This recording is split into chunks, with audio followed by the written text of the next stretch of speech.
दर्शक बंधु शेष धर्म छड़ा धर्म भाई चकुली मानिगला सत काहींकि महिला को मारिथिला दुकान रे पुरेई।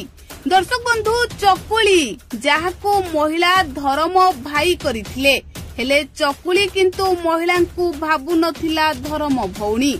चकुली महिला को मागुथिला एही जिनिस आउ जेतेबेले महिला चकुली को सेही जिनिस देबाकू मना करिथिले चकुलीर मुंड टीण हो जाइथिला।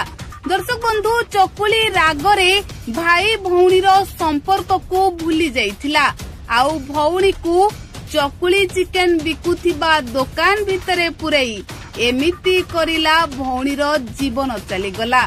दर्शक बंधु चकुली जेउ कांड भियाई महिला को हत्या करिछि सेही हत्याकांड एबे पटामुंडाई सहर रे चांचल्य सृष्टि करिछि आउ शेषरे जेउ सत लोके जानिबाकू चाहुथिले सेही सत सामना को आसीछि।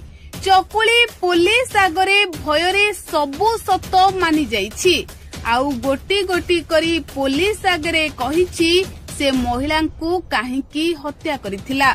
दर्शक बंधु धर्म भौणी पाखुरु ए धर्म छड़ा भाई चाहुथिला एही जिनिस आउ जहाकू नेई रागरे महिला को मारी देई दुकान रे बंद करी ताला पकाइबा परे जाई लुचि थिला जाजपुर रे।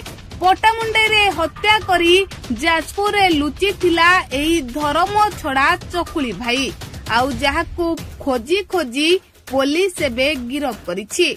तेबे दर्शक बंधु महिला पाखुरु कुआडे चकुली टंका नैथिला आउ महिला जेतेबेले अधिक टंका देबाकू मना करिथिले सेतेबेले एई धर्म छड़ा भाई कुआडे महिला को हत्या करिथिबा लोके चर्चा करुछंती किंतु पुलिस रो तदंत परे प्रकृत सत्य सामना को आसीबो चकुलीर एई हत्याकांड पछर उद्देश्य कोन थिला।